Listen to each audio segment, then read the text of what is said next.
duty କରିଥିଲି नेपाली छात्री इे एवं अर्णब मुखर्जी इे मु एनएचआरसी रे मध्य एबे मामला करिछि एवं एफआईआर दबा परे राज्य रे समस्त को मु पठेछि मुख्यमंत्री ठारू आरंभ करी राज्यपाल मुख्यमंत्री पुलिस डीजी गृह सचिव एवं कमिशनर भुवनेश्वर डीसीपी भुवनेश्वर समस्त को घटनार उच्च स्तरीय तदंत पाई प्रार्थना करा जायछि हमें न्यायिक व्यवस्था ऊपर भरोसा रखी चलवा को पड़िबो एवं ये घटना जे पर्यंत रजिस्ट्रेशन न होइछ हम हाईकोर्ट जीवु एवं निश्चित भाव में सक्सेस हबु बिली आशा नहीं आउ गोटे कथा जर्सी आसिकी जेतबे तदंत करागला तदंत पर रिपोर्ट आसिला स्पष्ट भाव में भी क्लियर जना पड़िला कि नेपाली छात्रींकर जो घटना भी घटिला तापाई किट कर्तृपक्ष दायी बोली एनएचआरसी ऑलरेडी कही दे सारी तापर राज्य सरकार चुप की बसचंती कौन प्रकार कार्यानुष्ठान नहीं आज्ञा 4 सप्ताह समय देइचंती एनएचआरसी जे 4 सप्ताह भितरे ये घटनार आपण एक्शन नियंतु एवं यही घटना रे से किट कर्तृपक्ष एवं किट प्रतिष्ठाता को भी मध्य दायी करा जायछि जो तदंत होइतिला इथरे पाखापाखी ओडिशा बाहरु प्राय 28 जन एनएचआरसी रे अभियोग करथिले एवं प्रथम अभियोगटा मु करिथिली जहा कि केस रुजु होइतिला मु मध्य आदरे पक्ष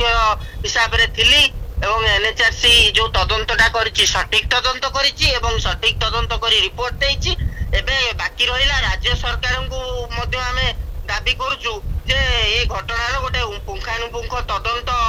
जो हेइछि आ प्रति एक्शन निया जाऊ एवं अच्युत सामंत एवं तांकर जे कर्तृपक्ष रहिले किट रो तांको जे दोषी अछंती दोषींक विरुद्ध रे कड़ा कार्यानुष्ठान अच्छा सुब्रत बाबू एटा जुडिशियली तदंतर आवश्यकता रहिछि कि निश्चित भाव में जुडिशियली तदंत न हेले इठी पुलिस तदंतटा तो पारिलानी जुडिशियली तदंत न हेले जनक ये अच्युत सामंत जने प्रभावशाली व्यक्ति जेहेतु से जने सांसद थिले एवं तांकर बहु वर्ष धरिकी किस सबु विभिन्न प्रकार अनुष्ठान चली विश्वविद्यालय नाम रे परिचित अछि आ विभिन्न आडे तांकर शिल्प अनुष्ठान मान चली एवं बहु केलेंकार रे मध्य से लिप्त अछंती तांको ना रे बहु केस हेछि हमर आरटीआई कर्मी प्रदीप प्रधान मध्य बहु ये रे स्वर उत्तोलन करिसंती तांकर जो ये सब मागिगिरी आरटीआई तथ्य तांकर मध्य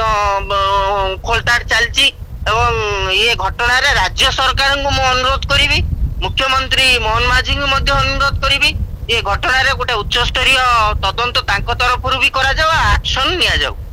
एक्शन नियले जाइकरी ये घटना रे ओडिसावासी जानि परिबे जे घटना रे कोन ये आ एनएचआरसी जोटा देइछि सेटा सटीक तदंत करी देइछि एवं